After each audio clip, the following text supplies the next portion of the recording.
Hello students, akhoi COVID-19 na maram oiduna akhoi mai masing tambada khudongcha da kaya ama mayunari hairiba khudongcha da basi khara makhai kongna na bahaiduna BYS ki maikai degi akhoi na recording video recording akhoi khudongcha ba phanganduna lagli adugi makha tarpoina ngasi su akhoi adumba class 10 gi Manipur board ki makha da leba chhatra singi English subject ki oina literature ki saruk da leba drama akhoi ngasi nei nagani drama si mapung oina ngasai aseng ba ibadi Victor Hugo ko badung French ki writer man ibani hairiba drama si akhoi na tamgodori ba syllabus si da yauri ba sina Norman Mackinnon ko badung Scottish playwright man ithopan like the textbook to piba akhoi adum ba wari ngasai ma ki tentakpa summary ki matung ina kari haina pali madudi lila sida akhoi gi mapung oba principal character ogadur ba the bishop hariba nipa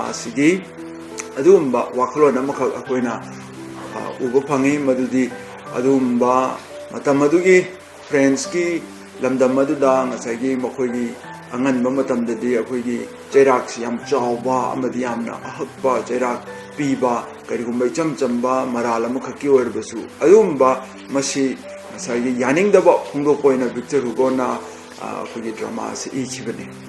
Ado akoi mapung oba madugi punamak akoi loina mag hajiki drama si nei na bada akoi soidana maki akoi yaur khigani. Maka jatharak point na akoi na khena ba makaktamak akoi novel amadi drama gi marakta kari lege habase akoi khamina si drama dana ngasagi akoi dialogue uba phangani. Me amaga wari sanabagi character amaga gi ngasagi conversation akoina dialogue format uba phangani whereas in the case of novels adi madum budu akoina uba phang akoi chinda batau dana akoi direct akoi textbook ta yauriba parasi akoi pamina na hona se drama gi akoina maru ina khangada badi drama gi dang sai scene nam laigani scene sidang sai ma ki backdrop ading sai ma stage ki akoi gi directions kadom dana karama maikai dana kari leiba khotpa haibra chingba ngasagi akoina khangjin mugi tai pada so koi dum mathau tai ahan ba parasigi hudor pada sin gi description na makha akoina uba phangi hairba sin se kari sin no haibam tamda the kitchen of the bishop's cottage it is plainly but substantially furnished. Doors R and LC, window RC, fireplace with heavy mantelpiece down R, oak settle with cushion behind door LC, table in window RC with writing material and crucifix wood. 8-day clock R of window, kitchen dresser with cupboard to lock, down L, oak dining, table RC, chairs, books, etc. Winter wood scene without. On the mantelpiece are two very handsome candlesticks which look strangely out of place with their surroundings.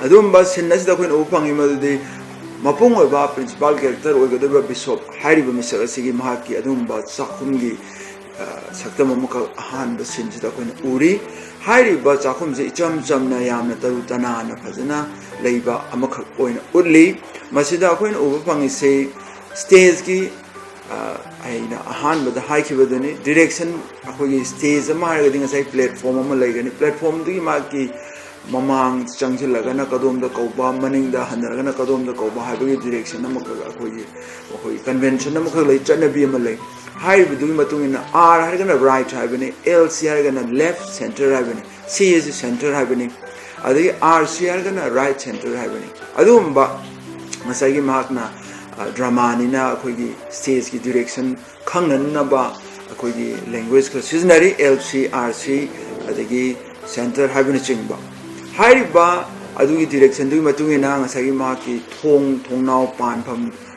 palli atang asida adagi yum chakum manung aduda ngasagi mai hopam ngasagi ka chingchi adum ba khoi Europe ki lamdam na yam ingba maram na ngasagi yum da ngasagi leirang achoba ma thamaga mai maduda adum tharaga ka manung si o maga dum lumul musarga leina ba adum ba fireplace hariba adugi mai dugi ngasagi leiriba adum ba akoigi mathakta red oina ngasai mental pace adi legani hairiba mental pace to gi direction du bana down r na ngasai man down natrak up haibe je ko gi stage amagi platform da ngasai babok lom da changjilaga na up ko gani babok lom da lapthoga stage manung lom changjing ga na down ko gani aduna ngasai gi hairiba adumba fireplace down r da layer ga stage lom da manung changjilaka lay hairiban of settled with cushion behind door LC hairagana ngasai adumba mahaki chakhum ka duda adumba koigi sofa makaksu lei haibani sofa si u na saba adumba u karba u o haiba u sina saba sofa masu lei haiba sofa da cushion lei ngasai akoi sofa da thaba mon lawa khara aduga table amasu leirami haiba table sina kadom maikai da legi ham da RC right center ngasai stage to give Babolum the Mayarum the Crasangelaga, Aduga stage dugi Babolum the young Oirum of the Daba actor Chingduna actor Babok the Mayonjela actor Muntamana right with the Daba. Other stage direction the right left I say actor Singadugi right left to Okina Adui follow to Winiko. High river Tabalasi right center the RC from the lady High river Tabalasi Mata Kari Lake Hampton the writing materials in and about Boy Colom. Chang Kralermi, Amadi crucifix, Adumba, Christian lining, Japakambu, and I say cross, where you own a shower, Makaksu, Lerami, having a table schemata. I did clock our window, the Adumba Tona among us, we are Sida, Lakiba, Adumba, we labor Tona, Dugi, Manata, I did clock, I did not make like any having. Garisi, Akuiziki Matamda, when Uri Bagari Makal. Pick pa adumba oide thaine matam de gari ase akoi gi box on upu on chauna chalaga yamna wang na lei hairi gari ase akoi na chayol amagi akoi na chapi thabagi tangai phetaba lei hairi ba chayol amagi chapi thabasi loira ko matam da nipani chanba numita amuk chapi nauna thagani adumba makhal gi gari du akoi na I de block haina sagi khangna gani hairi ba gari ase su chakum asida akoi u phangi aduga kitchen dresser with cupboard to lock down L. Adum bang asagi left lomda actor adugi left side lomda bhabolom gina right oiba aduga stage adu bhabolom dagina manung changjilaga leba down adom lomda karimu lermi chakhum aduda ngasai pochai thamna bagi upu macha amasu lermi habani hairu upu macha drawer yawe habani cupboard hargadi of dining table RC adumba right center aduda namu kari lei chak chai jana namu mogi chak sapham table ama lermi habani winter wood sin without it within your opportunity within the manunga without her the mapal ni ador the mapal gi sin na karma monda leiri am tam da adumba ning tham da yam ingba unda bagi saktam amakh ubu phangal le thong thona angdor ko matam da na tra thona gi ning chelle ke di ubu mong matam da on the mantelpiece are two very handsome candlesticks adumba ngasagi mai gi mathakta labor red aduda ngasagi yam ningthiba yam phajaba aluma candle thambam amakha ngasagi phajaraba anikha lerami habani which look strangely out of place with their surroundings adumba akoiba ngasagi ma ki chakhum adu icham chamna akogi phajajabani adubu hairiba candle stand as de aduki matik mafam adudagi tokhaina taba makai ningthijarami habani Terasina Pongdoning with the candlesticks, a sigi adumba, Masomato, Magun, aduki matik lay have a sinning. Akoi, I was Sinasiki overview Ubapang of Matunda, Sinasida talk aga actor, whatever, actor, whatever, Mioising, Dukanakana, let him gain a screen, and hydromicupta, Kana let him get them the Mary and Person discovered. Mary Amadi Person cover character, and later me. Mary steering some soup on the fire, Person laying the cloth, etc. Masagi mapi marol loshalaga Person na laibagi mongda amadi Mary na ngasagi may amakak hauraga ngasagi karigumong lolaga laibagi mongda karigumong putlaga lermi mongda sinasi hek screen si drama gi akoi screen si chingthokpa matamda hairiba misak anisi uba phanglame ahan bada Person na phongdorlame Mary isn't the soup boiling yet? Magna Sohalibang say soup adu Saudribrane who's Pava Haidana Marina Hanglami Marina sorry Persomna Hanglami Maduda Marina Kumlami not yet Madam Saudri Madam Haidana Persomna Makatana Tarami well it ought to be you haven't tended the fire properly child Ibe Manangna Maiduning Tina Hodraba Male Maiduning Tina Senadra Male Aduna Masai na sobom thobani ne. Haidana. Mary, but madam, you yourself made a fire up. Adu mai hodu piramadi, mai hogat piramadi, mai chukhat piramadi, madam na chukhat piramadi natrane. Haidana. Nupim chadana kumlami. Person, don't answer me back like that. It's rude. Nang adum na angon da ay chintakta nang wangang da banati adum do mathong hukta pa kawine adum ba nachin kan ba tawun ko haidana person na hairak lame Mary na yes madam I tawzero madam haidana mukum lame person then don't let me have to rebuke you again adu din nang mathang da mo aina chaina na bagi mo thong torkanu ko haidana Mary no madam I tawzero madam ana kum lame Person, I wonder why my brother can be looking at the clock. It is after 11 o'clock and no sign of him, Mary. Aigi ibung adubu kadai dabu leiram gadabano. Hojik asuk theng labasida haidana mabung adu halaktabagi mangun na mapuning charang na ba langtang na ba pokpagi gari yeng naga mahanga pongdorok lame.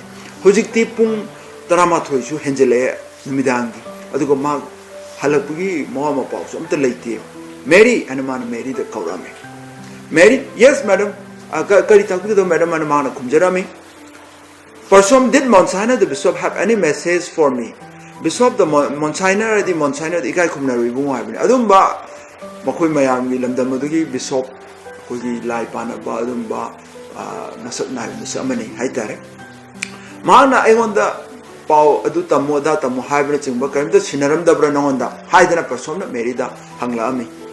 Mary, no madam, Kashul Sinaram de madam Anaman. Kumlami. Person, did he tell you where he was going? No one the Kaim Haram the Branamakadai, the Chakani having a chimba. Mary, yes, madam, Hahai the Hiram Myanmar. Person, imitating, yes, madam, Matautam Laga happening. I say, Marina, yes, hoi, no, nati, Kandi, Hana Kumbudi Mon the man. Yes, madam, hoi, madam, Anaman Matautamanga. Then why haven't you told me, stupid? Pang pang the Nanga Sina do Hyper Kaikai. Nanga Saya Hydri Bukarino. Hydna, Jeremy. Marina, madam didn't ask me. Madam na hang like the Karai the Saki no, Karai the Saki no, the Mukti hang Punatabina, the Hijakitabina. Person, but that is no reason for your not telling me, is it? Adu Aina hang the ba, Wahang, Adumag hangdre, I don't know, Bakum, Peter or another Aina, some the Lantang River, even Halaktawi, Wari, Nang Udabra, Nang Adu have the Maram Jadabra, Hydra, more Hydra. Marina Makata, Madam said only this morning, I was not a chatter, so I thought. Madam Nasi, the Nasaida Hybrid, the watching Jangan, I was Isum Kanjaram the Nation.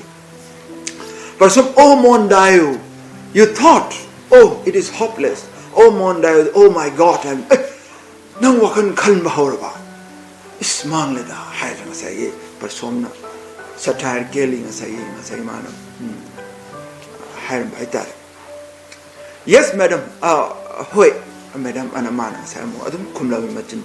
But some don't keep saying, yes, madam, like a parrot in Kompung. Adumba, upon Bawakal the bar, nang, ain't hide Makai Hoi, Adu da, yes, no, don't Adutasum Kumleganune, Nang Tenawagi, Marul, why Amanika, Hiba, Dukatamo Kumung, and Budumina, Hydra, saying for some Hydra. Mary, no, madam, I Hydra, Hiram. Person, well, where did Monsignor say he was going? Parena do Ibung Adunanga Sakarai, the Sakani and Nakuigi, Adumikai Kumna, Ribum, Bishop, Adunakai, Sakani and Hiram Gay. Hanglami, Mary to my mother's, madam, Akui Imagi Manakta Serkaduini, Hiram Hydra, Kumlami, madam. Person, to your mother's? Indeed. And why? Pray. Kainu Mamai Manakta, the Singamaki.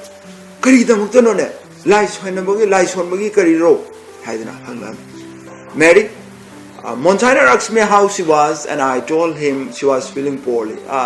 Masido, Akui, Gakumna, Rivumo Bisomna, and one Hambirapane, Akui Mado, come Tori, Haidana, Adana, Haxan, Tangam Hode, High in a Kum Jakibani. But some you told him she was feeling poorly. Did you? Nangna ibung duda mahakpu masangam de naki imadu masangam de nangna hairu ribni ko. And so my brother is to be kept out of his bed and go without his supper because you told him she was feeling poorly. That's gratitude for you. Nang na hairu buduna maramoi dina ibung adong asi numidangi matam chana chajaga da bu cha da kai tumga da matam bawa hedok makai ma nakhui mamadu nang na masangam de na ya khaitang ngam de na habi dong tani ne haidara sagi persomna hairlame. That's gratitude for you. Adu ni ko noina tolman khangba hairicha noi tolman khangba cha adu ni ko haina mana chawning bo phongdo me. Mary, madam, the soup is boiling. I'm saying, Mokoina Solam, never soup. I saw them, madam, and a man about time. Persona, then pour it out full and don't chatter. Other day, Kaido Odana, Hangaro Hido Odana. Watching going on, Lernudana, Hyderman, Harlem. Mary about to do so, Marina Adumnata, no, not like that. Nothing at Adumnata. Here, let me do it. And do you put the salt cellar on the table, the silver ones? Adum silver gi tum havna no patra do table the thamucho. Says I khair ge ado nang yare hai na hai. Mary na kai hai the silver ones, madam. Silver gi patra to happy bra madam hangam. Yes, the silver ones. Are you deaf as well as stupid? Nang you pang me matata nana ho pang abra ne chumina in hai do masagi silver gi tum havna patra do happy ne. In person. Many they are sold, madam. Madudi don't talk about madam and Marna. Amok Makata, Marina. Persona sold with horror. Mammy Manalan Toga, Yon Grava, Mana. Are you mad? Who sold them? Why were they sold? Kanana Yon Grivano. Kanang Nang hide the bow. Hydra say, Kaidam the Yon Grivano. Hydra, Persona, Mammy Manalan Toga. Mary, Monsignor the bishop told me this afternoon while you were out to take to Monsignor Gervais, who has often admired them and sell them for as much as I could. Ngasi nungthil do madam leitaba matam do madam na mapan chathokringai talak tu da akhogi ikai khumna bebungo bishop na engonda hairiba posa se adumba hugi Monsignor Gervais ko gomisamada pi khinana ba yon nana bana haibirakpani. Gervais Haribuna su Han, they Pamaga su lake point at Obani Aduna, Aina Pangma Mamaldo Adu Matuna, Yoluro Haina, Nasi the Takpirambani, Haina. Kumlame. Person, but you have no right to do so without asking me. Adunang Adumna Tona, we know on the Kari Haklege, I want the Hangam Damdana, Haina, Hairlam. Mary with Oma, Tingle Jeremy, but Madam Monsignor the bishop told me, Adu, Madam Akui Kai from the Ribungo, who bishop Nadi, Adumna. Heavy begini. Persona Monsignor, the bishop is a but what can he have wanted with the money? As bishop, I ibung aduna. Oh, adu kari gina utama na adu yon thoku pamlam lebunone. Haidno makata leme. Mary, pardon, madam, but I think it was for Mayor Gringwa. Ngakpi gani madam adu bune I na khanjabadi. Akoigi ibungo akoigi gai khumro ibungo bisomna silvergi tumhamna patra du yon thon haibido madu kai the muktono haiba matamda adumba Mayor Gringwa Mayor the mother I adumba akoi ima indon ine adumba Gringwa gi oirum bado mal ain khanjabadi hana man hairulame persomna Mayor Gringwa indeed Mayor Gringwa kari nang na haise Gringwa gi naba anamana mu hairulame what the old witch who lives at the top of the hill and who says he is better than because he is too lazy to do any work. And what did Mayor Gringwa want with the money? Pray. Kari nang haibu adumba halorba Gringwa naneba.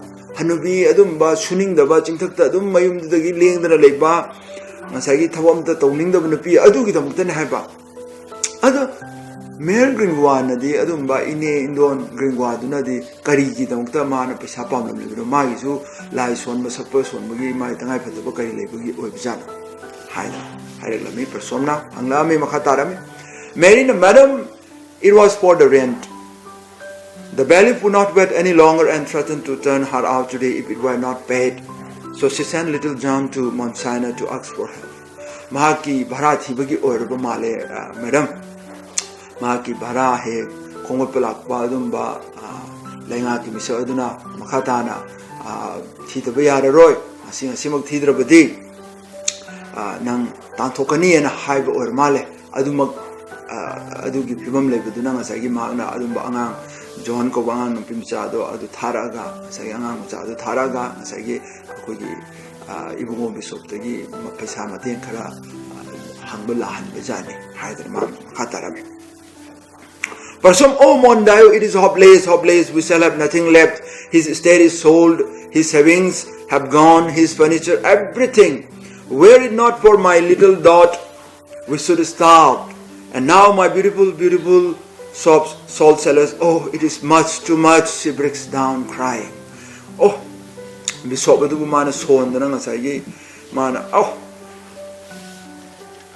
mangjare dana akoi kaimta akoi gi habis amta lehore roi ko ai magi lowing kon khara leramba sing adu sumana loina miyang ka thokna no bidam to loina yon thokre adegi magi upu kangdol adegi adumba furniture gi items kodimak loina mana thadokre aina paisa kharaga tungjin jaba little dot adi Parsomna kharaga tungjin jaba mabunga machan moini lemina mana kharaga tungjin jaba sa adu mak leram drabadi ko akoi chara helaga akoi leram ladabani haidana machan biaduna parsomaduna pondok charami and now my beautiful and mana hik lang kappaga mana chai thum hamna no patra du phawa khaktraba adu phawa lemna thadraba ko haidana oh sidi henman greda ko na mase kap thora me she breaks down crying Mary Madam I am sorry if I had known Madam I yam nungai jahodre I hana kayu mukhar khangjaram labudi ko hana Parsom sorry and why pray if Monsignor the bishop chooses to sell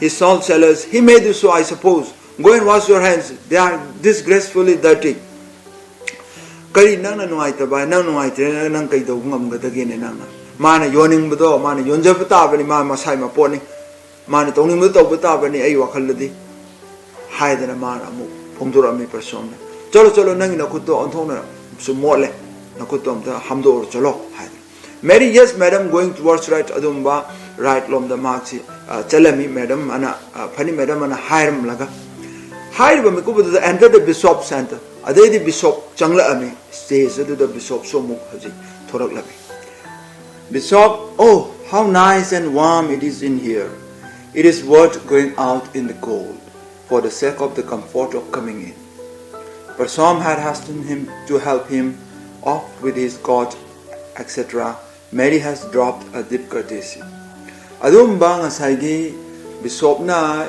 yumda changlakpa mikup tu mana yamna oh snoi greda yumda changlakpa sidi haidra phongdorok lami mapan da yam ingbana ngasai gi amumung mapan thorga yum changlakpa si yam noi bajani da haidra mana he mapan thokpa si su dum habajani ko haidra mana phongdorami Parsom na mahakki mapi maron ngasai gi aingba ngasagi mapal da chalubudugi mapimrol athabadu lokthokpi bada mateng panglami aduga Merina ngasagi adumba kai khumningai orba akogi lamdam adugi masak nairba akogi lai shanaba makok bisop adubu man bebhar chapchabat akogi nolukpa ucharmi bisomna hairak thank you dear looking at her adumba ngasagi machal nupi Parsomna mahakki mapimrol lokthokdu mateng pangbu duma asyam thagachari Why? What's the matter? You have been crying? Has Mary been troublesome? Sacking his finger at her. I don't say it. You have nang kaidor again he nang aina sang put nang kaplam sikari gino nang Mary naga nang on the yamna yellow brane nang on the yamna no I handra brane. I didn't marry them kudum to sing a gun. Say Mabunga duna, Bisobaduna, Parsom the Hanglami. Parsomna kumlami. No, it wasn't Mary, but Mary ki wanati. Haina Parsomna kumlami adubu ne and haira mas makatana ngang mangamlamdre. Bisomna well you shall tell me presently.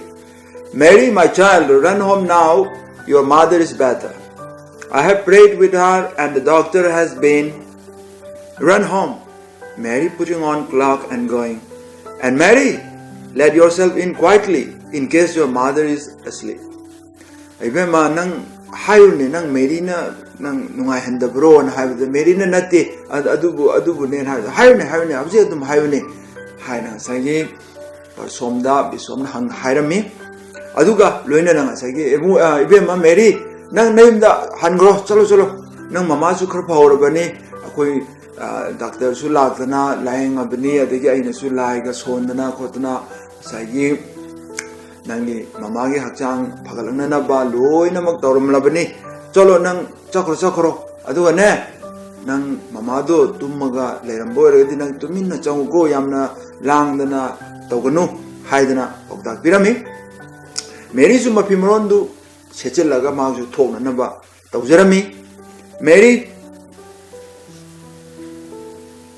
oh thanks Monsignor she goes to door see as it opens the snow drives in ade asam nungai jare ikai khumnar bebungo adum na ngasai ai imagi damta mateng pangbi ba adu da ai yam nungai jare harga man thong hangdo ga thoken tom tam da sei unma fol ju paisilame haitar yam engba adumba matamaman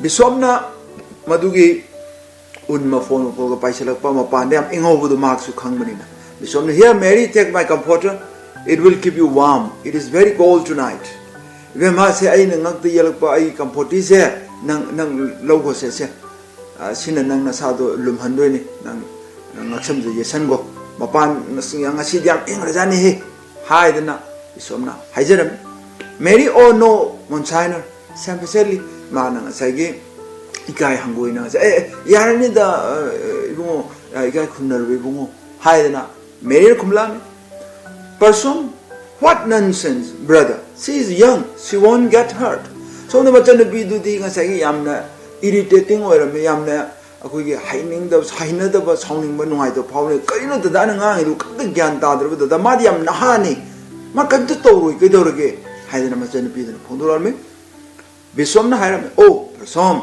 you have not been out you don't know how cold it has become nang na khang da dai ni ne be ma mapan da kan ngor ge ai se here Mary let me put it on for you does so Mary says laws ai yesen bi ke se hair man comforter du yesen bi ram there run along little one chalo be manang cheng haina chalan larme exit Mary center Mary du adom sai thonum de thokirame adom na sai ge Mary chakram tong da persomna brother I have no patience with you there sit down and take your soup it has been waiting over so long and if it is spoiled it serves you right dada ai nang khang mangamdre nang mong ma to se phammo yare se nangi nga sai de akoina lolaga thanamba soup se thakto se masai de ju thamma lerama bne adu gane kayumba hauramdraba ingdana ga adu edi nangi matik jabani hana masal na pieduna mabung adu da sai ge haijarami Bishop, it smells delicious. How do you mali? Hey, I don't know. Piduna. Say how am Dragasu Nangi Matic Chazar Beneduna. I don't know Matic Chavani and a hybrid this. How do mali? Hey, I don't know. Dunamu Hatarame. Person, I'm sure Mary's mother is not so ill that you need to have stayed out on such a night as this. I believe those people pretend to be ill just to have the bishop call on them. They have no thought of the bishop. Person na hajarame makoi singse many mama dusu yam kaina ka su na makti oiramoy da dana ga hekta ahing nungdin hekta ahing yare khai hekta laing gi magi mating pangna na ba leiruri do ado makoi singse lamdam je leiru mi sing chuna ne moi chi da dana ngak tang or su lamna na bai sigi makoi ge dum ba ikai khumnari ba mayam ne ga khumnari bishop sina makoi mayum da ngak tang or su lamna na ba gi moi se pretend ne to sinna ba na ba sasinna ba makoi asmani hek to hai kolon na di short visit hak changam bai ba kolon di ko ba hai na koi ko ba na ti ko se kolon na di short visit ngak tang or su changlam na ba gi makoi na he na sinna ba to sinna ba ne to na they have no thought of the bishop makoi na makoi gi adum bai kai khumnari ba bishop tu gi de makoi kan da wakal to de ne hai na ma chan pi dana sai gi pen da ba nungai da ba mabung adu da phongdor me bishop it is kind of them to want to see me makoi na aibu uning ba se makoi na aibu nungsibi ba thaujan bi ba natra ne Persona, well, for my part, I believe that charity begins at home. Hoi, aigi nakal de aigi on the haijo hargadi aigi na thazabadadi Hajo Haragati, charity, the Katopa, Migi, Kanmo, Harbor, Kudimakse, begins at home at the Yum the Ho with the Vene and I the Kanje, and much on the Bidon Makataran. Bishop, and so you make me this delicious soup. I don't want any Nana, I get on the Nana soup. How much Himira Miss D. You are very good to me, sister.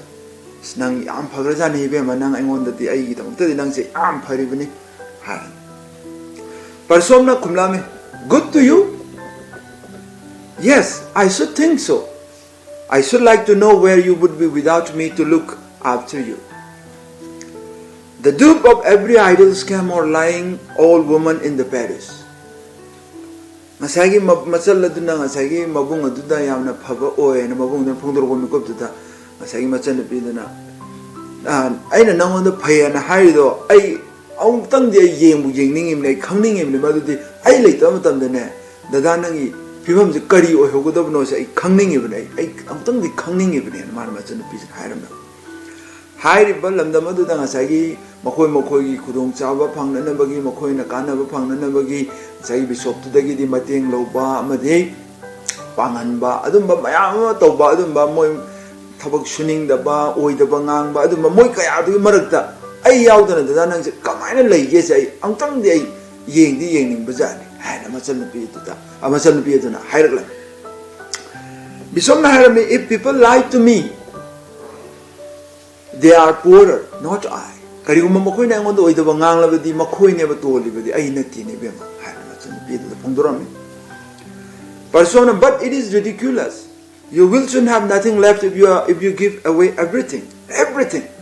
Adubu chidi henman grene da chidi nana chum nangi leja bu khuding se pithok tuna chalabadi karim te lehora roya khoi gi haiba mata haidan ma chalasina haijarami bishop na makhata my dear, there is so much suffering in the world and I can do so little, sighs, so very little.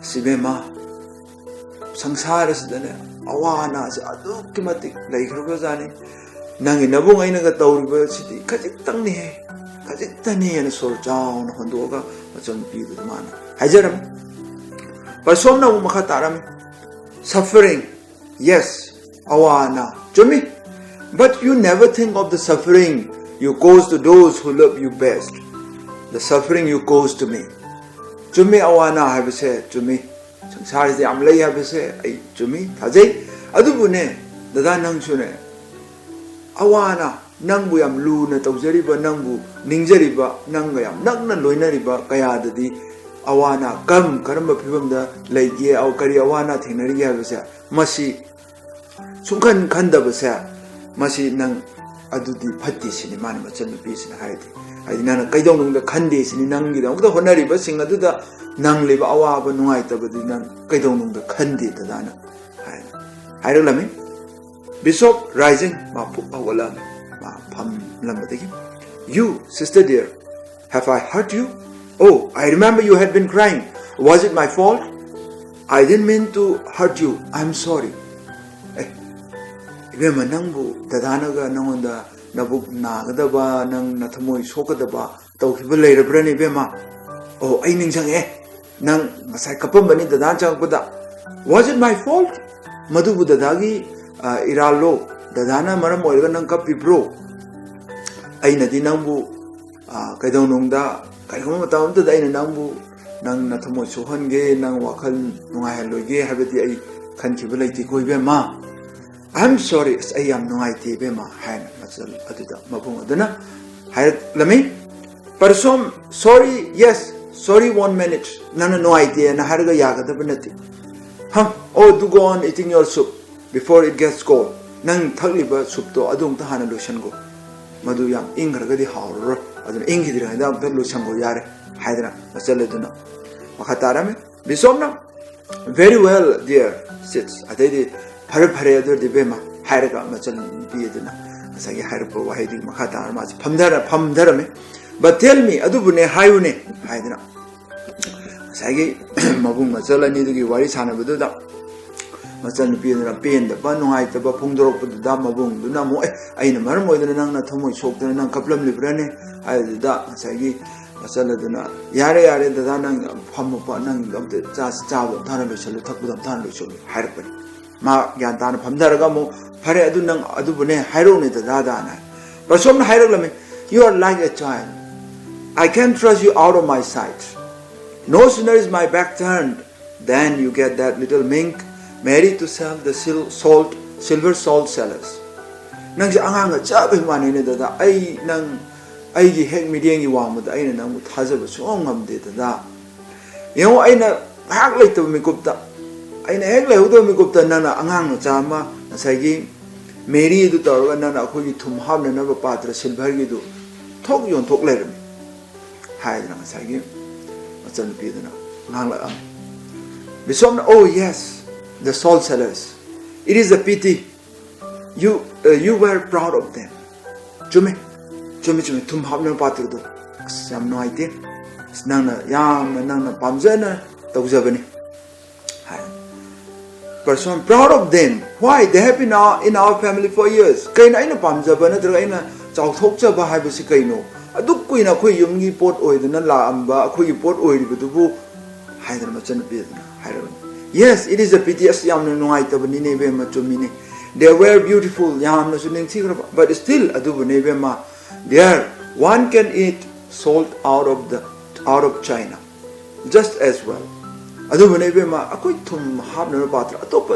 clay degi, atopa silver gi, do not have the sudden hap of Savati Yadana, Hydra Mop, Sagi Bisomna, Pundurame, Persomna, yes, or meat off the floor, I suppose. Koi chume akoi cha thana kuni mong se akoi laimai da dum akoi ta tok hapthar ga dum akoi se cha adu gi admaina khalasu yai hai na machal duna mo sawning na makha taram oh it's coming to that akoi se adu gi film the yaw ka dore yaw de.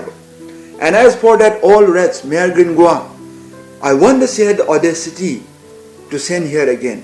The last time I saw her I gave her such a talking to that it ought to have had some effect.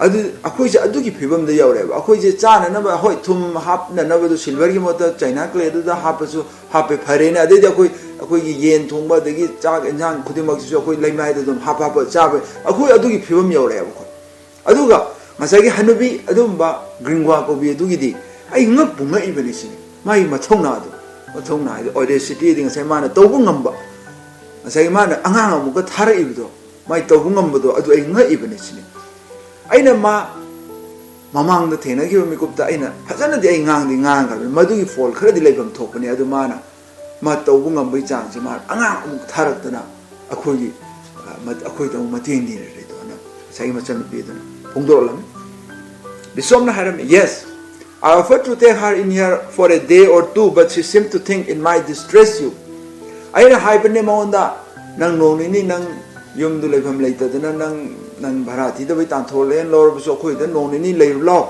hanai na mon da haibi bani adu bu ne mana asagi madu pasom da nungai ru da ara mana hai rei ne han mana asagi pondora mem mabung gi so baduna persona distress me angon da nungai ta ba an ma mem na lang tho ga mana bisomna moharam and the bailiff who is a very just man would not wait longer for the rent so you see I had to pay it adu ga ne Bailiff wedding asai makui bara khombala pa adum balanga ki karmachari thabak shuba mi thabak to mi aduna ma isu niyom chumjari bani ma makhata na su ngai bu su yadraba paisa do thigat ta ba yadabri na adu daina masai gi yemo ma su somda tan thohan ma su noi ta ba adagi asomda paisa lobulai mi du da su mu makha matam khara sonda biu ha su kudong cha ta ba adu da aina thi da ya da na in thi khara bani to haidana machan pi du da Bisomna hire lame.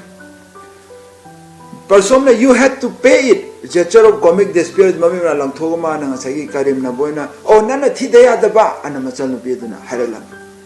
Bisomna yes. And you see I had no money. So I had to dispose of the salt sellers. Adu yone nang yo ai ngon de bisa sam thule binati. Adu ai thum ha na padra do. Thadok daya dadana thadom bani ne. It was fortunate I had them. Wasn't it? Smiling, but I'm sorry I have grieved you. Si yone life program ne adu lere me do. Hana no mi to ma bu maduna phatra ne. Hana haira la me machal pi do. But I'm sorry adu bura ai yam no ai ti. I have grieved you aina nangbu nuaitaba nangod awab bibudo nangbu na puning nungsian budo adu day yam nuaiti haina masalu da hairak lami person oh go on you are incorrigible you will sell your candlesticks next yare nang haining do dum hairo nang di hongma nairo da bani nang noma natra noma di iman na thambiram candlestick se asisu nang yola khigadori bani haidana machan pidana hairak lami Bishop with real concern no sister not my candlesticks serious oin sakpham handel nati be candlestick di ai thadok loi hai person oh why not kari ki thadok loi doino ne they would pay somebody's rent I suppose ai wakhal di aduna kana to pa magi somo bara hunaba yaina haina masal pe duna mo haralam Bishop oh you are good sister to think of that but I don't want to sell them you see dear my mother gave them to me on her deathbed just after you were born and she asked me to keep them in remembrance of her so I would like them but perhaps it is a sin to set such store by them to me be manang na hairibudo migi kanaba ma amuk oibiyai haibudo adu chumi nana adumna khalibudo yam phaba wakhalni adubune ai tasena ai candlestick simadai yon thokpugi ai wakhal leite ai yon thokpa pamde yengune mamana ne nang hek pokpaga ne siramdai mikuptuda aingonda sinaram do mahaku ningsing nana ba haidana mahaki ningsing kudam oinana ba haidana sinaram badum ba yamna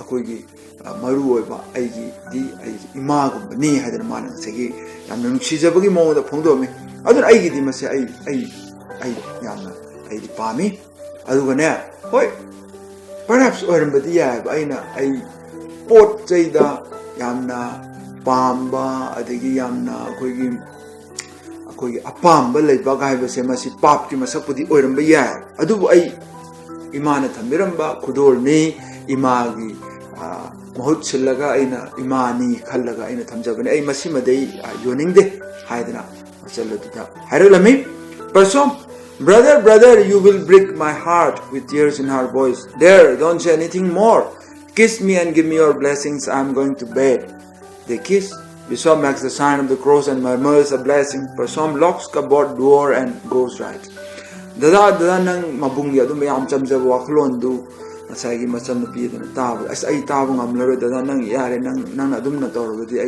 ai thamoi kairani ai ningba kairani ai yam thoi nungai re roi haidana asai gi khonjel du dang asai gi ma akogi kapning bo gi khola ma khonjel yauna asai ma chal du hairame yare na adu da to yare dada makhata arno phare ai tum morge aduna ai on the chupi ga daba chupi ro aduga ai bol light son da son biro haidana masal nu pi aduna haira lami ade mabung aduna masal digi marai da makok da chupi raga digi man lai solaga sai masal nu pi du chakhum gi thong ko upu ma cham lai ri tu thong lon jela maga masal nu pi du thokhirame